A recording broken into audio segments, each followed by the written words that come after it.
세계 역사상 가장 위대한 나라를 고른다면 노마라고 할 수 있습니다. 노마가 위대한 나라라고 할 수 있는 이유들을 몇 가지 이야기를 하면, 노마의 역사는 1000년에 이르고 중국은 그 만리장성을 쌓아서 다른 나라의 침입을 막는데 열심을 냈다면, 노마는 온 세계로 뻗어나가는 도로를 만들었고, 지금으로부터 2000년 전에 그 상하 수도와 수도 시설을 건설을 했고, 또 다른 나라를 정복하고 나면 그 나라의 정치와 종교와 문화를 그대로 인정해주고 세금만 내도록 하는 그런 포용 정책을 썼다는 겁니다. 노마 제국의 정치가 크게 한번 이제 바뀌게 되는데, 기원전 1세기 말에 그 원론 중심의 공화정에서 이 황제가 다스리는 왕정 형태로 바뀌게 됩니다. 노마 정치 형태를 이렇게 바뀌는데 결정적인 역할을 한 사람이 율리우스 시저입니다. 그는 생각하기에 이 광대한 노마 제국을 300명의 원로원들이 다스리는 것은 너무 비효율적이기 때문에 황제 한 사람이 다스려야 된다, 이렇게 확신을 했습니다. 그런데 노마는 왕정으로 이제 돌아가면 안 되고 원로원이 다스려야 된다, 이렇게 확신을 했던 일부 원로원들이 율리우스 이제 시저를 암살을 하게 됩니다. 그래도 율리우스 시저가 죽기 전에 자기 후계자로 아우구스투스를 이제 임명을 해서 그 노마의 초대 황제가 이제 그 시저가 이제 임명한 아우구스투스가 되고, 그 이후부터 노마는 이제 황제가 다스리는 그런 나라가 됩니다. 노마인의 이야기를 쓴 시오노 나나미는 그 노마의 정치 형태가 원로원과 이제 왕정 중에서 어느 것이 더 낫냐 하는 질문에, 이 황제로 오른 인물이 어떻게 통치하느냐에 따라서 이제 달라지는 것이지, 뭐 원로원 통치나 또 뭐 왕정 통치나 그건 결정적이지 않다고 했습니다. 훌륭한 인물이 황제가 되면 백성들이 평안하고 행복하지만, 문제가 많은 인물이 황제가 되면 백성들은 괴롭고 불행하게 됩니다. 그런데 오늘날 정치도 마찬가지입니다. 누가 정치인이 되고 어떻게 이제 하느냐에 따라서 국민들이 행복할 수도 있고 불행할 수도 있습니다. 이 시간 살펴볼 이제 시편 82편은 하나님께서 이 정치인들, 왕과 또 통치자들과 재판관들을 모아놓고 평가하시고 심판하시는 내용입니다. 시편 82편은 크게 두 부분으로 나눌 수 있는데, 첫 부분은 이 통치자들에 대한 하나님의 평가고, 두 번째 부분은 그들에 대한 하나님의 심판을 다룹니다. 먼저 첫 번째 부분인 이 통치자들에 대한 하나님의 평가를 살펴보겠습니다. 이 첫 부분은 1절부터 4절까지인데 두 부분으로 또 나눌 수 있어요. 1절은 그 하나님께서 이 통치자들을 모아놓고 이제 재판하시는 것이고, 또 2절에서 이제 4절까지는 그들에 대한 재판의 내용입니다. 그 1절을 보면, 하나님은 신들의 모임 가운데 서시며 하나님은 그들 가운데서 재판하시느니라. 여기 특이한 표현이 나오는데 신들의 모임입니다. 여기 신들을 두 가지로 볼 수 있는데, 하나는 천사와 사단 같은 그런 영적인 존재의 모임으로 볼 수도 있고, 다른 하나는 왕들과 통치자들과 재판관을 가리킨다고 볼 수 있습니다. 욥기 1장 그 6절에 보면, 이 하루는 하나님의 아들들이 와서 여호와 앞에 섰고 사단도 그 가운데 온지라, 이렇게 하는 게 나오고, 또 열왕기상 22장에 보면 여호와께서 그의 보좌에 앉으셨고 하늘의 만군이 그의 좌우편에 모시고 서 있는데 한 영이 나와서 말하기를 내가 아합을 깨하겠다, 이렇게 하는 내용이 나옵니다.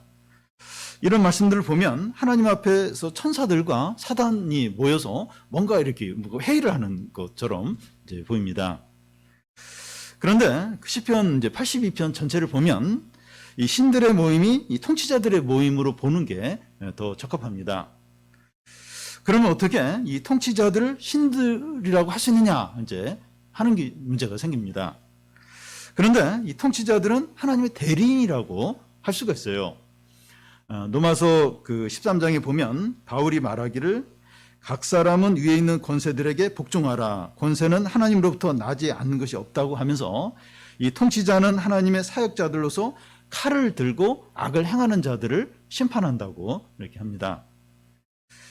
또 이스라엘 왕들은 하나님의 대리왕이죠. 예. 이 대리는 이제 보낸 사람과 동일은 아니더라도 보낸 사람처럼 이렇게 대우를 이제 합니다. 그래서 이 신들의 모임을 통치자들의 모임으로 이제 볼 수 있습니다. 그런데 이 모임이 어떤 모임입니까? 1절을 다시 보면 하나님은 신들의 모임 가운데 서시며 하나님은 그들 가운데 재판을 하신다는 겁니다.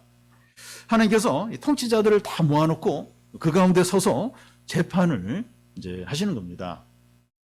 무슨 말인가 하면 왕이나 관리들과 재판관들이 자기 마음대로 다스리고 통치하는 것 같지만 하나님께서 그들을 다 보시고 또 다스리시고 심판을 하신다는 겁니다.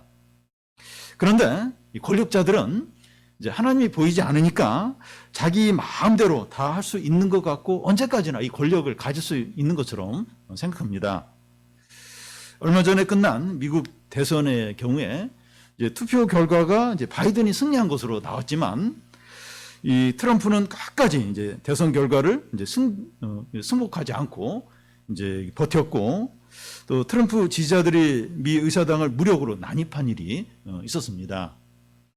트럼프는 어떻게 해서든지 최고의 권력 자리에서 내려오지 않으려고 그렇게 버텼는데 결국은 이제 내려오지 않을 수 없었고 또 이제는 이제 불법에 대한 경찰의 조사를 지금 앞두고 있습니다. 일본의 아베 총리도 오래오래 이게 통치를 할 것 같았는데 작년에 건강 문제가 이상이 생겨서 총리 자리에서 내려왔습니다. 우리나라 전직 두 대통령도 감옥에 다 가 있습니다. 이 권세를 가진 모든 자들은 그 힘을 언제까지라도 가질 수 있을 것처럼 여기고 모든 것을 할 수 있는 것 같지만 하나님께서 그들을 다스리고 심판하십니다. 하나님이 높일 자를 높이고 낮출 자를 낮춥니다. 세상 권력자들 중에서 여기서 예외되는 사람 아무도 없어요. 언제까지라도 막 그 엄청난 권력을 가지고 막 마음대로 할 수 있을 것 같은데 어느 때 한순간에 몰락을 하는 거예요. 내려와야 돼. 내려와야 돼. 모든 세상 권력자 중에서 여기서 예외되는 사람이 아무도 없습니다. 하나님께서 이 통치자들을 모아놓고 그들 가운데 서서 평가를 하시는데 평가가 어떻습니까? 2절에서 4절까지를 보면 우리 한 절씩 교대 읽겠습니다. 너희가 불공평한 판단을 하며 악인의 낯을 보기를 언제까지 하려느냐 셀라.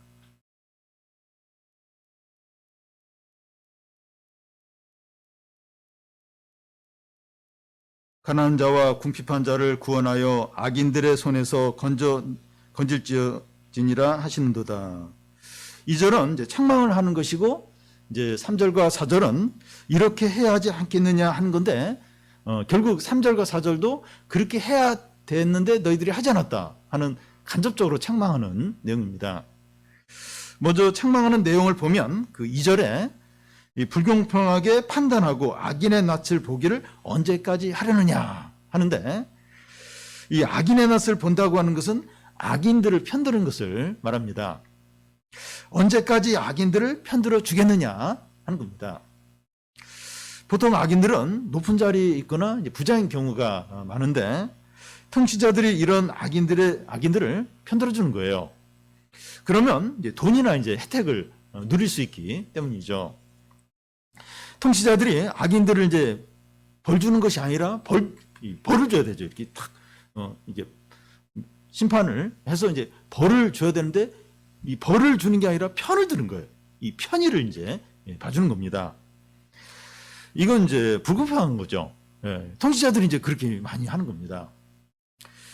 금융사기들이 이제 자주 일어나는데 이 정치인들이 악인들을 편들어주기가 그게 가능한 거예요. 돈도 없는데 뭐 엄청난 돈을 이렇게 은행에 빌린 거예요. 뭔가 이렇게 정치인들이 압력을 넣으니까 이제 그게 가능한 겁니다. 그러면서 또 이제 뇌물을 또 이제 받는 거죠. 그런데 하나님께서 이 통치자들에게 권세를 주면서 기대하는 게 뭡니까? 뭘 이제 이 통치자들에게 이제 기대를 하나님이 하시는 거죠. 3절 이제 4절인데 가난한 자와 고아를 위하여 판단하며 곤란한 자와 빈궁한 자에게 공의를 베풀지며 가난한 자와 궁핍한 자를 구원하여 악인들의 손에서 건지는 거죠. 보면 이 3절 4절을 잘 보면 이 같은 내용이 반복이 돼요. 반복이 되는데 강조하기 위해서 가난하고 궁핍한 자, 약한 자, 이걸 강조하기 위해서 비슷한 내용을 반복을 하고 있습니다. 하나님이 이 통치자를 세우신 목적은 가난하고 약한 자들을 돕고 또 돌보고 변호하기 위해서입니다. 이 통치자가 왜 가난하고 약한 자들을 특별히 돌보고 보호를 해야 합니까? 사람들이 탐욕이 많고 악하기 때문입니다. 어떤 면에서 짐승보다도 못합니다. 이 아프리카 평원에 보면 사자가 얼룩말이나 들소를 이제 사냥을 이제 하게 되는데, 이제 배고플 때만 사냥을 하고 배가 부르면 옆에서 얼룩말이 이제 풀을 뜯고 있어도 건드리지 않습니다. 그런데 사람은 배가 부르고 자기 소유가 충분해도 남의 것에 욕심을 내요. 그리고 무한대로 쌓으려고 그 재산을 쌓으려고 합니다. 강한 자들은 한없이 약한 자들의 것을 빼앗으려고 하니까 통치자들이 약한 자를 보호해 줘야 하는 겁니다. 이 강한 자들의 이런 행포를 이제 막으려면 힘이 필요하기 때문에 하나님께서 통치자들에게 권세를 주시는 거죠. 힘을 주시는 거죠. 그래야 이제 약한 자들의 행포를 이제 막을 수 있기 때문이죠. 물론 부자나 기업가나 경영진이나 높은 자리에 있는 사람들이 다 악하거나 불의하다는 것은 아닙니다. 이제 그렇게 여긴다면 또 다른 역차별이고 불공평이죠. 통치자가 가난하고 약한 자들을 돌보고 보호해주고 변호해주는 것이 3절 끝에 나오는 공의를 베푸는 겁니다. 통치자가 해야 할 일이 공의를 행하는 거예요. 통치자가 해야 될 일이 뭐냐? 공의를 행하는 공의를. 이게 이제 통치자가 해야 될 일입니다. 그런데 이 권세를 갖기 전에는 공의를 외쳐요. 근데 막상 권세를 갖게 되면 공의를 행하지 않습니다. 그러니까 이 높은 자리에 올라가면 이제 권세를 갖게 되는데 높은 자리에 올라가기 전까지는 공의를 막 외쳐요. 공의를 행해야 되는데 그 자리에 가면 공의를 행하지 않아요. 우리 사회에서 가난하고 약한 자들이 누굽니까? 이 안전시설이 되어 있지 않은 공장에서 일하는 노동자들이나 또 어린아이들이나 또 직장 내 여성들이나 외국인 이제 근로자들이죠. 근데 하루나 이틀마다 이 노동자들이 기계에 끼어서 이제 죽어가고 있고, 어린아이들이 부모의 이제 두들겨 맞아서 죽어가고 있고, 직장 내 여성들이 남자 상관으로부터 성추행 당하는 일이 계속 일어나고 있고, 외국인 노동자들이 월급을 받지 못한 채 이제 강제 출국을 당하는 일이 계속해서 일어나고 있습니다. 우리 사회에서 이 약한 자들이 두들겨 맞고 있고 억울한 일을 당하고 있고 그러면서 비명을 지르면서 죽어가고 있는데 이 통치자들에게는 그 소리가 잘 안 들리는 것 같습니다. 물론 정치인들이 사회 문제를 다 해결해야 되고 다 해결할 수 있다는 게 아닙니다. 중요한 것은 이 통치자들이 공의를 행하느냐 하는 겁니다. 이번 서울과 부산시장 보궐선거가 있는데 두 경우 다 시장이 여성 직원을 성희롱 혹은 성추행해서 다시 이제 이 선거를 하게 된 겁니다. 이 통치자들이 이 공의를 행해야 한다고 이제 말은 많이 해요. 말은 많이 하는데 실제로는 공의를 행하지 않습니다. 전두환 전 대통령이 이제 대통령으로 있을 때 온 나라의 표가 뭔가 하면 정의사회 구현이었습니다. 경찰서 앞에도 이렇게 정의사회 구현, 관공서에도 다 정의사회 구현, 그게 크게 다 걸려 있었습니다. 그런데 이 전두환 씨는 자신이 불의하게 정권을 잡았고 자기가 대통령으로 있으면서 일관되게 불의를 행하면서도 입으로는 정의사회 구현을 외쳤습니다. 그런데 모든 권력자들이 차이가 있긴 있지만 본질적으로 비슷해요. 본질적으로 비슷합니다. 하나님께서 모든 권력자들을 모아놓고 재판을 하시는데 언제까지 악인들을 편들면서 불공평하게 하겠느냐? 가난하고 약한 자들을 돌보고 또 도와주고 변호해야 하지 않느냐 하는 겁니다. 이 모든 세상의 권력자들, 권세자들 다 모아놓고 언제까지 불공평하게 하겠느냐? 언제까지 약한 자들 또 가난한 자들을 돌보지 않겠느냐? 변호하지 않겠느냐? 외치십니다. 다음은 이제 이런 통치자들에 대한 하나님의 심판입니다. 5절부터 7절까지인데 먼저 5절을 보면 그들은 알지 못하고 깨닫지도 못하며 흑암 중에 왕래하니 땅의 모든 터가 흔들리도다. 너희는 알지 못하고 깨닫지 못한다고 하는데 한자어로 이게 무지무각입니다. 무엇에 대해서 무지무각합니까? 무엇에 대해서 알지도 못하고 깨닫지도 못합니까? 통치자가 공의를 행해야 된다 하는 것에 대해서입니다. 그런데 이 통치자가 처음부터 그런 것이 아니라 권세를 갖기 전에는 알았어요. 근데 권세를 갖고 나니까 무지무각하게 되는 거예요. 알지도 못하고 깨닫지도 못하는 거예요. 그 자리에 가기 전까지는 그걸 알았어요. 이 통치자는 공의를 행해야 된다. 이걸 알고 깨달았는데 그 자리에 가면 몰라요. 무지무각. 알지도 못하고 깨닫지도 못한 상태가 되어버립니다. 예를 들어서 우리나라 정당 중에서 가장 인권 문제를 중요하게 여기는 진보 정당의 대표가 얼마 전에 같은 동료 여성 직원을 성추행해서 대표직에서 사퇴한 적이 있었습니다. 그가 국회의원이나 정당 대표가 되기 전에는 국회의원이 무엇을 해야 되는가? 공의를 행해야 된다. 이걸 분명히 알았을 겁니다. 그런데 국회의원이 되고 정당 대표가 되니까 무지무각 상태에 빠지는 거예요. 모르는 거예요. 그래서 이제 그런 상태에서 이제 그런 행위가 그런 죄가 이제 범죄가 이제 나온 거죠. 통치자가 무각무직 상태에 있으면 어떻게 됩니까? 5절 중간에 보면 흑암 중에 왕래하니 땅의 모든 터가 흔들린다는 거예요. 이 흑암 중에 왕래한다고 하는 것은 한밤중에 차 라이트도 켜지 않고 빛이 전혀 없는 가운데 과속으로 운전하는 것과 같습니다.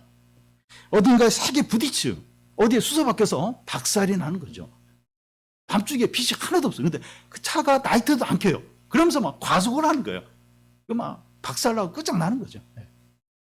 그게 이제 그 흑암 중에 왕래하는 그 의미입니다. 흑암 중에 왕래하니 땅의 모든 터가 흔들린다고 하는데 여기 땅의 기초라고 하는 것은 세상에서 공의가 이 땅의 기초는 세상에서 공의를 행하는 거기에 있다고 할 수가 있습니다. 그러니까 땅의 기초가 어디 있느냐? 세상에서 공의를 행하는 거기에 이제 땅의 기초가 있다는 겁니다. 근데 세상 사람들 가운데 공의가 없고 불의와 거짓과 압제가 가득할 때 땅의 기초가 무너지게 돼요. 그러니까 땅에서 제일 중요한 존재가 인간이지, 인간. 근데 인간 사회에서 공의가 없어요. 불의와 압제가 또 거짓만 행하게 되면 땅의 기초가 무너지는 거예요. 그 얘가 이제 대홍수가 일어나서 막 온 세상이 그냥 망하게 된 거죠. 그러니까 이 세상에 공의가 없는 그리고 거짓과 불의와 압제가 가득할 때 땅의 기초가 무너지게 되는 겁니다. 이 코로나 전염병이나 산불이나 기근이나 지진보다 더 심각하고 절망적인 것이 온 세상에 공의가 없는 겁니다. 정치인들이 본질적으로 무지무각한 거. 이게 이제 제일 절망적인 거예요. 이게. 그러면 땅의 기초가 흔들려요. 그 사회가 이제 망하게 되는 겁니다. 근데 우리 사회의 문제는 정치인들에게만 있는 것이 아니라 우리 모두에게 있다고 할 수 있습니다. 특히 크리스찬이 우리에게 더욱 책임이 있습니다. 우리가 무지무각하지 않느냐 하는 겁니다. 우리 자신, 우리 크리스찬, 우리 상태 어떠냐? 무지무각하지 않느냐? 생각도 없고 깨닫지도 못하고 있지 않느냐 하는 겁니다. 우리가 어떤 존재이고 우리가 어떻게 살아야 되는가? 이런 걸 잊어버리고 있지 않느냐. 그러면 이제 흑암 중에 왕래하는 게 불 끄고 이제 막 악셀에서 밟으면서 막 달려가는 거 같은 거예요. 그러면 이제 땅의 기초가 흔들리면서 그냥 끝나는 겁니다. 그래서 우리가 크리스찬이 어떤 존재이고 어떻게 살아야 되는가 이걸 잊어버리면 깨닫지 못하면 무지무각 상태 이런 끝나는 거예요. 흑암 가운데 막 과속하는 것과 같은 거고 이 땅의 기초가 흔들리면 망하는 거예요.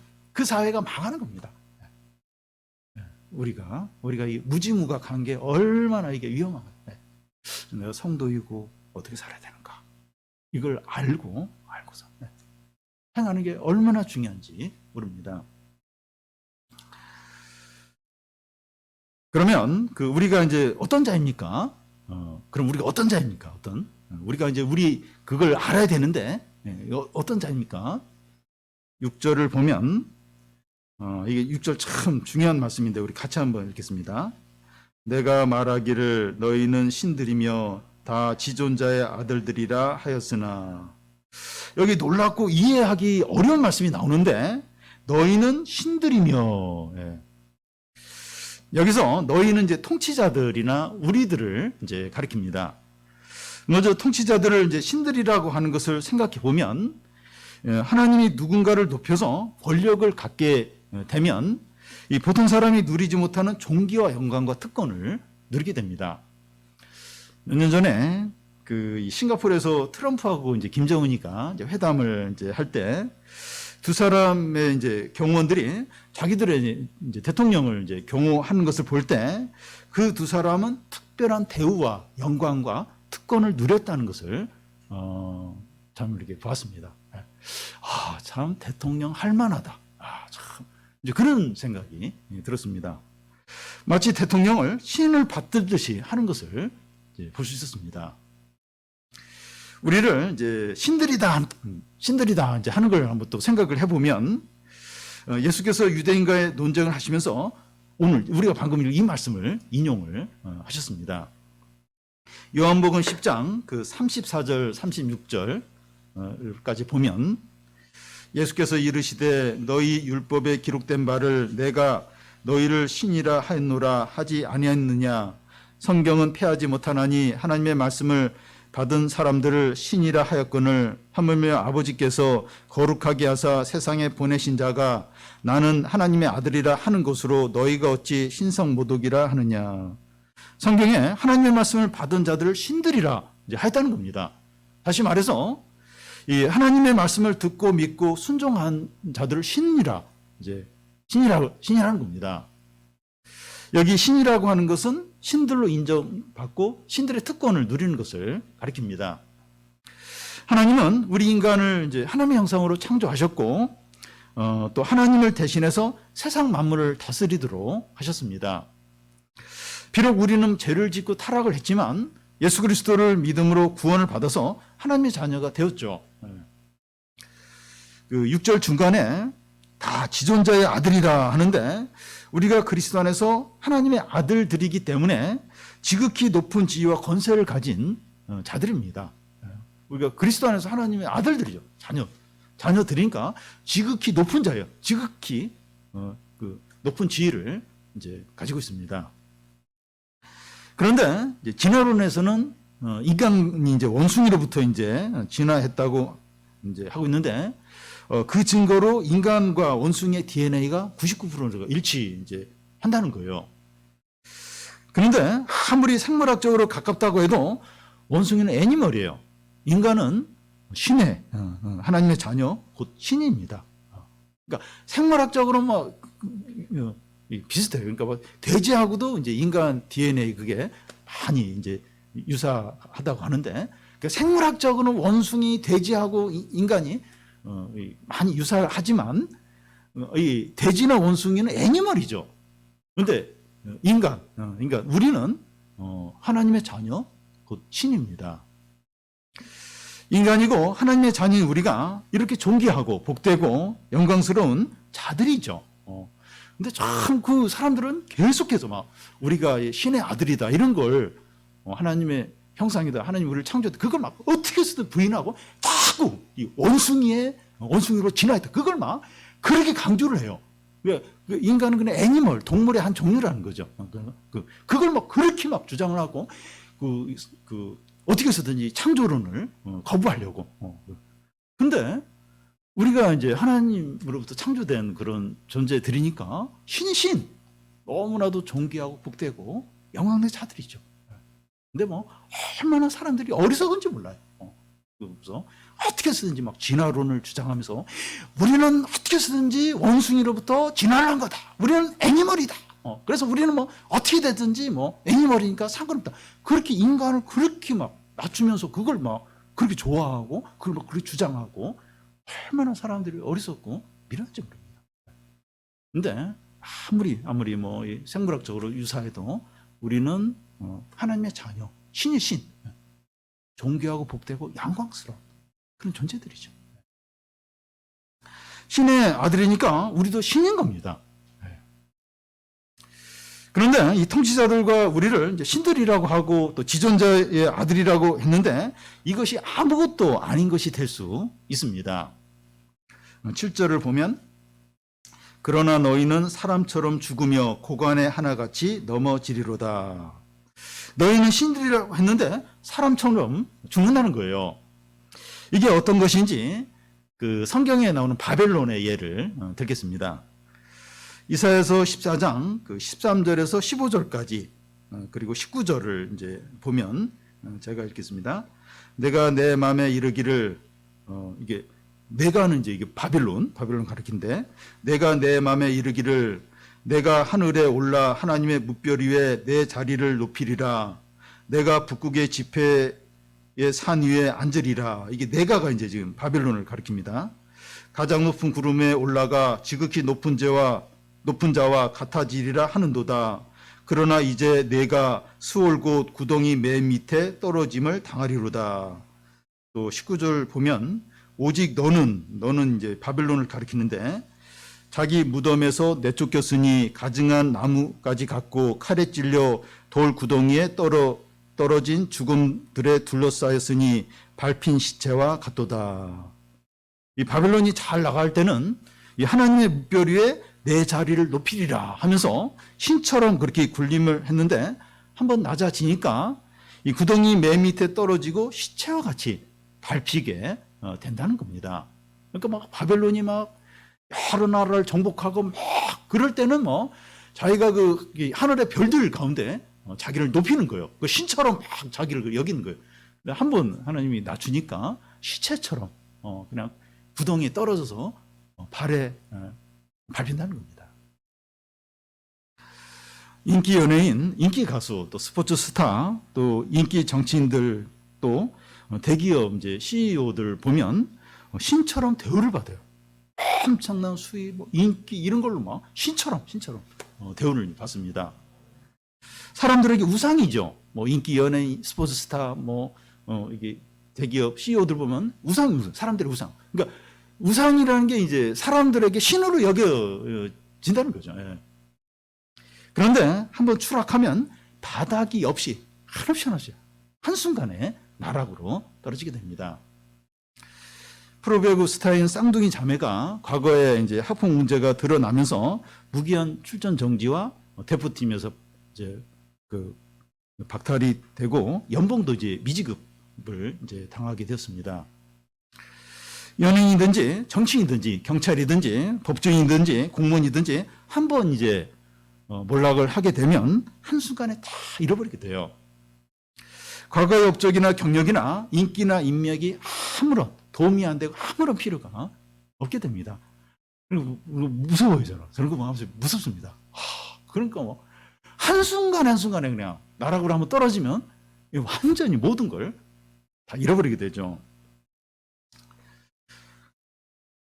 신 같은 존재였는데 사람처럼 죽는다. 그게 이런 의미입니다. 신이었는데 사람처럼 죽는다. 이게 이제 이런 의미예요. 잘 나가고 권력이 있고 인기가 있었는데 왜 이렇게 되었습니까? 잘 나갔는데 인기 있었는데 왜 이렇게 되었습니까? 무지무각한 상태에서 어둠 가운데 다녔기 때문입니다. 생각이 없어요. 깨닫지 못하는 거예요. 그 자리에 가니까 인기를 얻으니까 엄청난 수입을 얻으니까 생각이 없어져요. 깨닫죠. 무지무각 상태에서 그냥 어둠 가운데 왕래를 하는 거예요. 네. 통치자는 이 공의를 행해야 된다는 생각을 안 해요. 그리고 공의를 행하지 않습니다. 어둠 가운데서 과속 운전하다가 크게 충돌해서 완전히 박살나고 끝장나버리는 겁니다. 우리는 신인데 사람처럼 죽는 것이 어떤 의미입니까? 이런 일이 에덴 동산에서 일어났습니다. 아담과 하와는 죄를 짓기 전에는 하나님의 영광이 그들 가운데 있었어요. 빛이 났어요. 영광이 있었습니다. 신이었죠, 신이었습니다. 그들이 선악과를 따먹지 말라는 하나님의 말씀을 끝까지 순종을 했다면 신처럼, 신으로서 영원히 살았을 겁니다. 그런데 사단이 하와에게 선악과를 따먹어도 죽지 않고 하나님처럼 된다고 말했습니다. 아담과 하와가 사단의 말을 듣고 무지무각 상태에 있는 거예요. 생각을 안 해요. 깨달음이 없게 됩니다. 그러면서 선악과를 따먹게 됩니다. 그 결과 그들에게 죽음이 찾아왔습니다. 그들은 신이었는데 사람처럼 죽게 된 겁니다. 여러분, 우리는 신앙 상태에 따라서 신이 될 수도 있고 짐승이 될 수도 있습니다. 실제로 두 상태를 오고 간다는 것이 아니라 영적으로 그렇다는 겁니다. 우리가 하나님을 바라보고 경외하고 사랑하고 순종하면 신이에요. 신입니다. 지극히 존귀하고 행복하고 영광스럽게 돼요.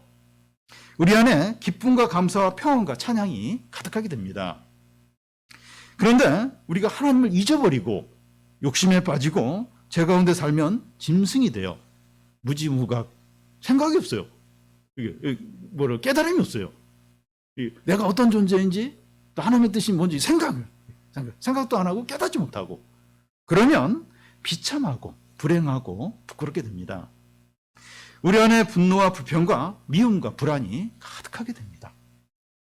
여러분, 이게 돈이나 사회적인 지위나 사람들의 인기나 그게 중요한 게 아니고, 이게 무지무각 상태에 있느냐 아니면 깨 있느냐, 하나님을 경외하느냐 아니면 하나님 잊어버리고 하나님 없다 이렇게 하느냐, 그게 결정적으로 중요합니다. 그래서 이게 무지무각 상태에 있으면 비참하게 돼요. 짐승처럼, 짐승보다 못하죠. 그런 비참한 상태에 빠지게 됩니다. 시편 기자는 이제 기도로 이 시편을 마무리를 합니다. 8절을 우리 같이 한번 읽겠습니다. 하나님이여 일어나사 세상을 심판하소서. 모든 나라가 주의 소유이기 때문이니이다. 통치자들이 무지무각 상태에서 어두운 가운데 질주를 하니까 온 세상이 어지럽고 흔들리는 겁니다. 세상이 너무나 절망적이고 불행하고 비참한 거예요. 시편 기자는 이제 기도를 합니다. 마지막으로 이런 이 세상 이 통치자들 때문에 온 세상이 혼란스럽고 그 어두운 이걸 보면서 시편 기자 기도를 하면서 외치는데, 하나님이여 일어나셔서 세상을 다스려 주시고 회복시켜 주시고 심판하여 주십시오. 하나님께서 온 세상의 주인이시지 않습니까? 일어나소서 이 세상을 심판하고 구원하고 회복시켜 주십시오. 이 세상이 하나님의 소유가 아닙니까? 하면서 외치는 거예요. 이런 기도를 한다는 것은 이 세상이 하나님의 주권을 인정하고 하나님을 경외하고 의지하고 순종하는 거죠. 이런 기도를 한다는 것, 이게 이제 하나님을 경외한다는 거죠. 하나님을 의지한다는 거죠. 무지무각 상태에 있지 않는 것입니다. 이런 기도를 한다는 것, 이 세상을 보면서 이런 기도를 한다는 건 무지무각 상태에 있는 게 아니라 깨어있는 거죠. 하나님의 주권을 인정하고 하나님을 의지하고 하나님을 경외하고 하나님께 순종하는 자가 이제 이런 기도를 이제 하는 거죠. 우리가 매일 하나님이여 일어나소서, 세상을 회복시켜 주시고 구원하여 주시고 심판해 주십시오 하면서 외치는 기도를 해야 합니다. 그러면서 우리 자신도 영적으로 깨어나는 거예요. 내가 지금 무지무각 상태에 있는 거 아닌가? 심체에 빠져 있는 거 아닌가? 지금 영적인 무감각 가운데 있는 건 아닌가? 이런 기도를 하면서 우리 자신도 깨어나는 겁니다. 그러면서 성도는 어떤 자인가? 내가 어떤 자인가? 그리고 어떻게 살아야 되는가? 무엇을 해야 되는가? 그걸 다시 생각을 하는 거예요. 다시 생각하는 겁니다. 우리가 통치자는 아니지만 우리가 있는 그 자리에서 공의를 행하고 이웃을 사랑하시기를 바랍니다. 더 나아가서 권력자들이 공의를 행하고 이 나라가 평안하도록 기도하는 우리 성도들이 다 되시기를 바랍니다.